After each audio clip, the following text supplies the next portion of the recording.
For today's little adventure, we are reading The Wonderful Wizard of Oz, Chapter 21, The Lion Becomes the King of Beasts.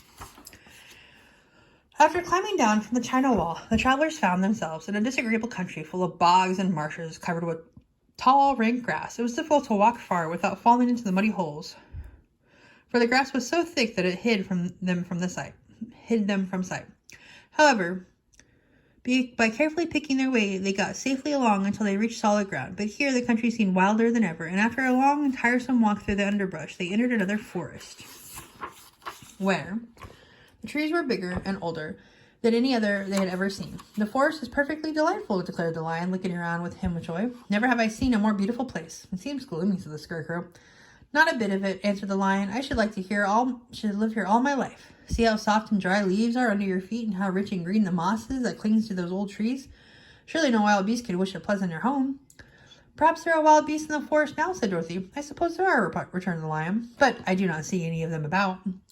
They walked through the forest until it became too dark to go any further. Dorothy and Toto and the lion lay down to sleep, while the woodman and the scarecrow kept watch over them as usual.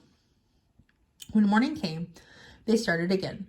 Before they had gone far, they heard a low rumble as of the growling of many wild animals. Toto whimpered a little bit, but none of the others were frightened, and they kept along the well-trodden path until they came to an opening in the wood, in which there were gathered hundreds of beasts of every variety. There were tigers and elephants and bears and wolves and foxes and all the others in the natural history. And for a moment Dorothy was afraid, but the lion explained that the animals were holding a meeting, and he judged by their snarling and growling that they were in great trouble.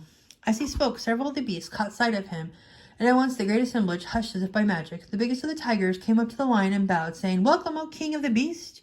You have come in good time to fight our enemy and bring peace to all of the animals of the forest once more."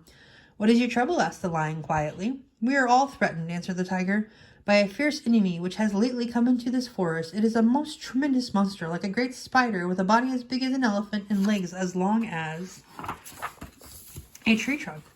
It has 8 of these long legs, and as this monster crawls through the forest, he seizes an animal with a leg and drags it into his mouth, where he eats it as a spider does a fly. Not one of us is safe while this fierce creature is alive. We have called a meeting to decide how to take care of ourselves when you came among us." The lion thought for a moment. "Are there any other lions in this forest?" he asked. "No, there were some, but the monster has eaten them all, and besides, there were none of them nearly so large and brave as you. If I put an end to your enemy, will you bow down to me and obey me as king of the forest?" inquired the lion. "We will do that gladly," returned the tiger, and all the other beasts roared with a mighty roar. "Wee woo!" "Where is the great spider of yours now?" asked the lion. "Yonder, among the oak trees," said the tiger, pointing with his forefoot. "Take good care of these friends of mine," said the lion, "and I will go at once to fight the monster." He bade his comrades goodbye and marched proudly away to do battle with the enemy. The great spider was lying asleep when the lion found him, and it looked so ugly that its foe turned up its nose in disgust. Its legs were quite as long as the tiger had said, and its body covered with coarse black hair. It had a great mouth with a row of sharp teeth and a foot long, but its head was joined to the pudgy body by a neck as slender as a wasp's waist. This gave the lion a hint of the best way to attack the creature, and as he knew it was easier to fight it asleep than awake, he gave a great spring and landed directly upon the monster's back. Then with one blow of his heavy paw, and all armed with sharp claws, he knocked the spider's head from its body. Jumping down, he watched until the long legs stopped wiggling, when he knew it was quite dead.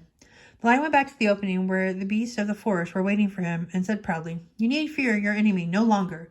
Then the beasts bowed down to the lion as their king, and he promised to come back and rule over them as soon as Dorothy was safely on her way to Kansas.